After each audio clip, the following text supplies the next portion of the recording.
There is a specific moment when a war stops being defined by its battles and starts being defined by its explanations. Operation Epic Fury crossed that threshold sometime between Saturday morning, when Donald Trump told one news website the assault on Iran could end in 2 or 3 days with a deal, and Monday afternoon, when he stood at the White House and told the American people the operation would last 4 to 5 weeks. But that the United States had the capability to go, and this is the direct quote, far longer than that. In between those two statements, Trump told the Daily Mail, "It'll take 4 weeks or less." He told the New York Times 4 to 5 weeks if necessary. He told CNN's Jake Tapper that America was ahead of schedule and knocking the crap out of Iran. And then on Monday night, he posted on Truth Social that wars can be fought forever. 2 days, 4 weeks. Longer than that? Forever. Each statement came from the same man in the same 72-hour window, about the same war that at this moment has killed at least 800 Iranians, according to Iranian state media, killed 6 American service members in retaliatory strikes, and produced a school strike in the southern Iranian city of Manab that killed at least 153 people, including children, according to a BBC report that U.S. Central Command said it was looking into. The timeline kept changing. The war kept expanding. And every time Donald Trump answered a question about how long this would last, the honest answer grew longer than the last one. This is not a story about miscommunication. It is not a story about a president who misspoke once and corrected himself. It is a story about a war whose objectives, timeline, legal justification, and definition of success have all shifted simultaneously in the first 72 hours of its existence, and about what it means for every family with a service member deployed in the Middle East, for every country in the region absorbing Iranian retaliation, for every person watching oil prices and wondering what comes next, when the man commanding the largest air campaign since the 1991 Gulf War cannot answer the same question twice with the same answer. The question is simple: how long will this last? The answers, documented in sequence, are an education in how wars grow beyond the intentions of the people who start them. To understand why the timeline is the central question, you need to understand what was publicly stated and what was privately understood in the days before Operation Epic Fury began. Axios has published an extraordinary piece of reporting on what it calls 2 months, 2 tracks. The secret history of how the United States chose war with Iran. The first track was military planning. Beginning weeks before the strikes, the Mossad director visited Washington twice. Israeli military intelligence chief and IDF chief of staff followed. All of them were coordinating what would become Operation Epic Fury and its Israeli counterpart, Operation Roaring Lion. The operational window was agreed between the U.S. and Israel a full week before the Geneva talks. The target was specific: Saturday, when Khamenei held a routine meeting with his top aides at his government compound.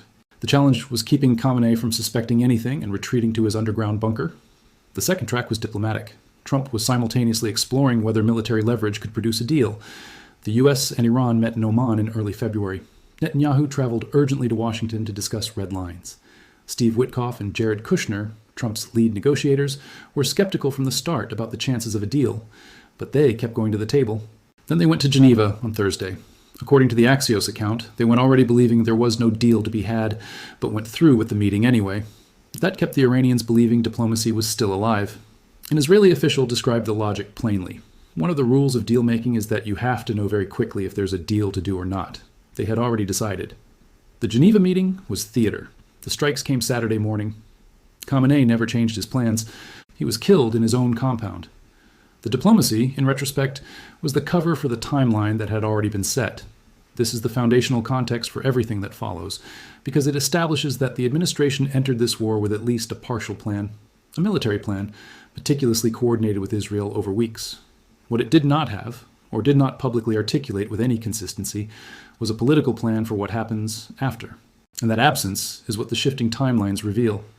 When Trump told one news website on Saturday that the conflict could end in 2 or 3 days with a deal, he was describing an optimistic diplomatic scenario. A stunned Iranian leadership, shocked by the killing of Khamenei, choosing to negotiate terms quickly rather than continue absorbing strikes. This was not fantasy. It was one of several scenarios the administration had apparently gamed out.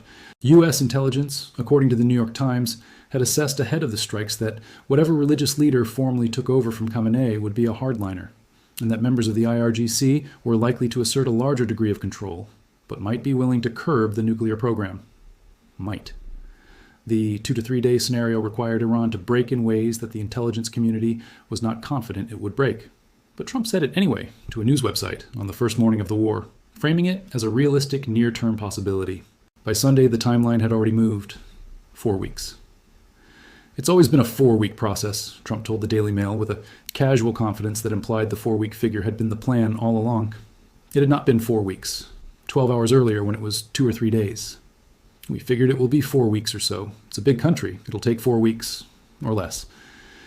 This was a significant shift in expectations, but it was delivered not as a correction of the previous statement, but as if the 2 or 3 day possibility had never been mentioned.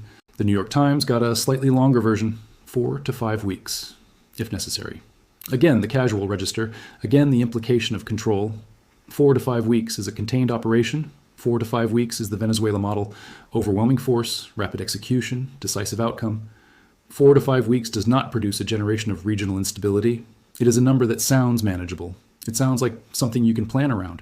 Then Monday came, and with it the White House press briefing and the Medal of Honor ceremony and the Oval Office interviews and the Truth Social post that ended the day.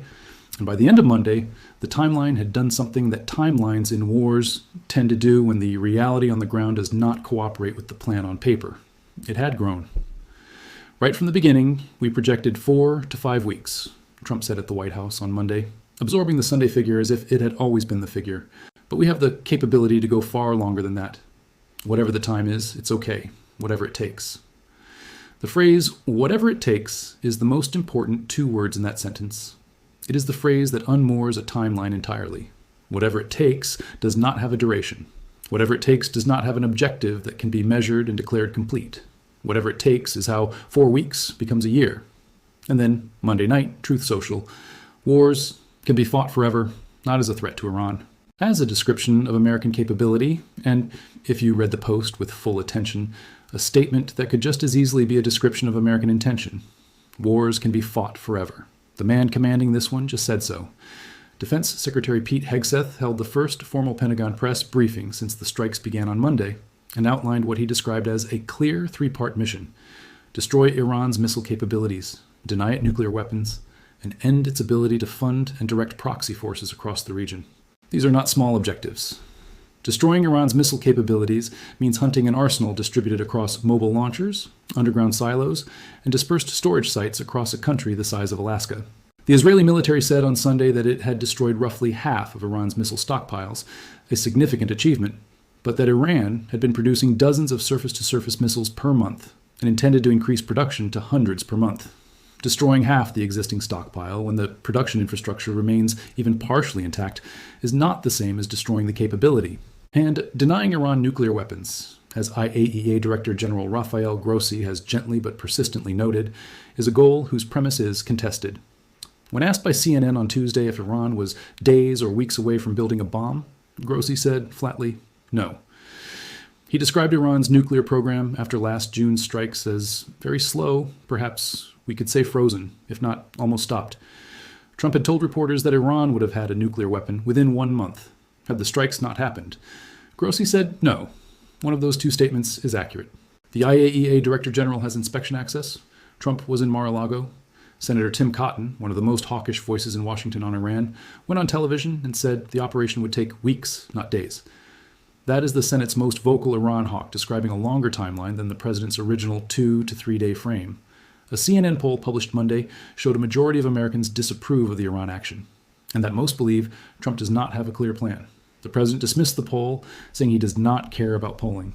White House Press Secretary Caroline Leavitt pushed back on suggestions that messaging had been confusing, insisting Trump had outlined clear objectives. But the objectives listed, stopping proxy attacks, stopping roadside bomb production, destroying missiles, denying nuclear weapons, had themselves expanded from the original Saturday framing, in which Trump had urged Iranians to take back your country, implying a goal of regime change. Hegseth and other officials spent significant effort on Monday walking back regime change as an explicit goal. And then Trump told reporters on Tuesday that the worst-case scenario at the end of the campaign would be new leadership as bad as Khamenei. And I guess the worst case would be we do this, and then somebody takes over who's as bad as the previous person, right? That could happen. He was asked who the good outcome looked like. He said he didn't know because so many key Iranian figures had already been killed. He bombed the people he would have dealt with. He is now hoping for a successor he cannot identify to emerge and lead a country whose government he has partially decapitated. John Alterman of the Center for Strategic and International Studies, who has served as a State Department official focused on the Middle East, put it with the clarity that academic distance sometimes allows.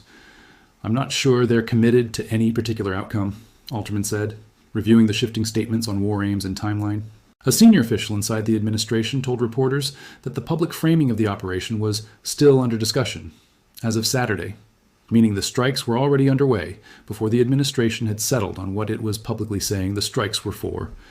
A second official said top aides were in secure rooms all day attending national security meetings, and that talking points had already been circulated to Republican lawmakers appearing on television.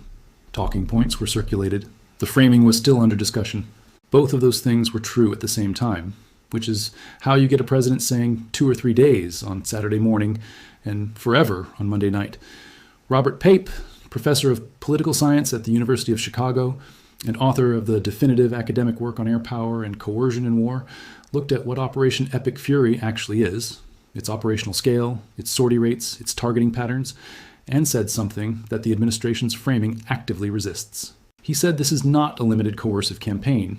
This is industrial-scale precision bombing that has not been seen since the 1991 Gulf War.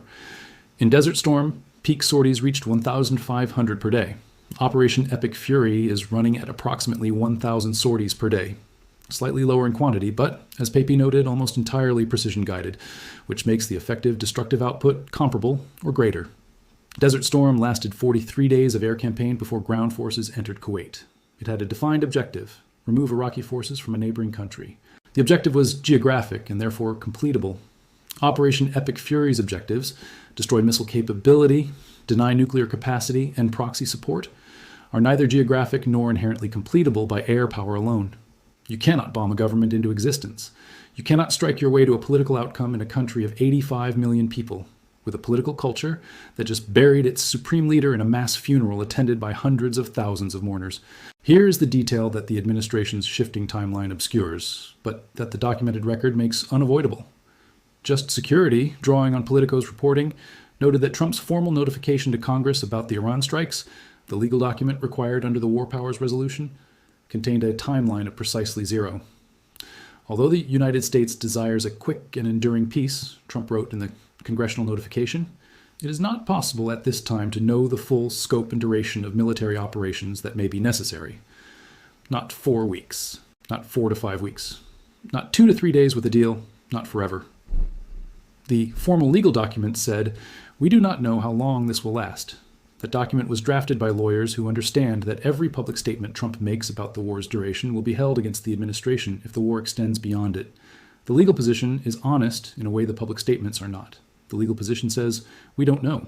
The public statements give numbers. The numbers keep changing, and the gap between the legal position and the public statements is the gap between what the administration actually believes about this war's trajectory and what it needs you to believe. Senator Mark Warner of Virginia, vice chair of the Senate Intelligence Committee, told CNN that he had seen no intelligence that Iran was on the verge of launching any kind of preemptive strike. Trump had said on Saturday that the strikes were launched because the U.S. concluded that waiting for an imminent Iranian attack would have resulted in far higher casualties. A senior U.S. official confirmed that framing. Warner said he had seen no evidence for it. Secretary of State Marco Rubio offered a different justification on Monday, saying, we knew that there was going to be an Israeli action, and we knew that if we didn't preemptively go after them before they launched those attacks, we would suffer higher casualties. That statement is legally and strategically different from Trump's. Trump said Iran was about to attack the U.S. Rubio said the U.S. attacked because Israel was going to attack, and we'd rather go together than let Israel go alone. These are not the same justification. They are not compatible justifications, and they were both offered to the public within 48 hours of each other as the official explanation for why America is at war. Just Security described all of this plainly. Senators were grilling defense officials about the shifting rationale for the attack. J.D. Vance, who built his political identity on resisting foreign entanglements and said in October 2024 that America's interest was not going to war with Iran, sat in the White House Situation Room all weekend and said nothing publicly until Sunday night, when he appeared on Fox News and said the U.S. was not going to get into a conflict that drags on for years. The man who said America should not go to war with Iran is now managing a war with Iran and insisting it won't drag on. He did not explain how it won't drag on when the objectives described do not have measurable completion criteria. 6 American service members are dead. At least 800 Iranians are dead, including, according to Iran, more than 100 children killed in a school strike that CENTCOM said it was looking into and Israel said it was not aware of. Hezbollah has vowed to confront the aggression and fight in the field of honor and resistance, committing to retaliation. Russian President Putin called Khamenei's killing a cynical violation of all norms of human morality and international law. China condemned the strikes. Anti-American protests erupted in Baghdad, where hundreds tried to storm the U.S. embassy. In Karachi, security forces killed 8 people trying to storm the U.S. consulate. Iran attacked U.S. bases in Kurdistan and in the Persian Gulf as of Sunday. The U.S. embassy in Kuwait has closed until further notice. The U.S. State Department added Kuwait and Qatar to its Middle East evacuation list, and the IAEA Board of Governors was convening a special emergency session at Russia's request on Monday in Vienna to discuss the strikes on Iranian territory. None of this is the contour of a conflict that ends in 4 weeks with a clean agreement and a press conference. All of it is the contour of a conflict that was begun with a precise military plan and no equally precise political plan for what comes after the bombs stop falling, whenever that turns out to be. There's a family in Georgia right now. One of the 6 American service members killed in Iranian retaliatory strikes was stationed at a U.S. base in Kuwait. His family received the notification that every military family dreads and every government dreads delivering. They were told their son or daughter or husband or wife was dead. They were not told how long the war that killed them will last. They were not told what the war that killed them is ultimately for, because the official explanation for that has now changed at least 3 times in the time since the first bomb fell. They know only that the war has a name, Operation Epic Fury, and that the president said it would take 2 or 3 days, and then 4 weeks, and then 4 to 5 weeks, and then as long as it takes, and then forever. And somewhere in Tehran, at a mass funeral attended by hundreds of thousands of Iranians for a man who had ruled their country for 35 years, whether they mourned him or celebrated his death, they also heard the same questions without answers. How long? What for? Who decides when it ends? The timeline keeps changing. The war doesn't care about the timeline. Wars never do. They have their own logic and their own duration, and they end when conditions allow them to end, rather than when press conferences announce they have ended. The gap between what Donald Trump says this war is and what the documented evidence shows this war to be is the most important gap in the world right now. It is the gap in which 6 American families are grieving. It is the gap in which 85 million Iranians are living. It is the gap in which every next decision gets made. And every time Trump answers the question of how long, and every time the answer is different from the last time, that gap gets wider.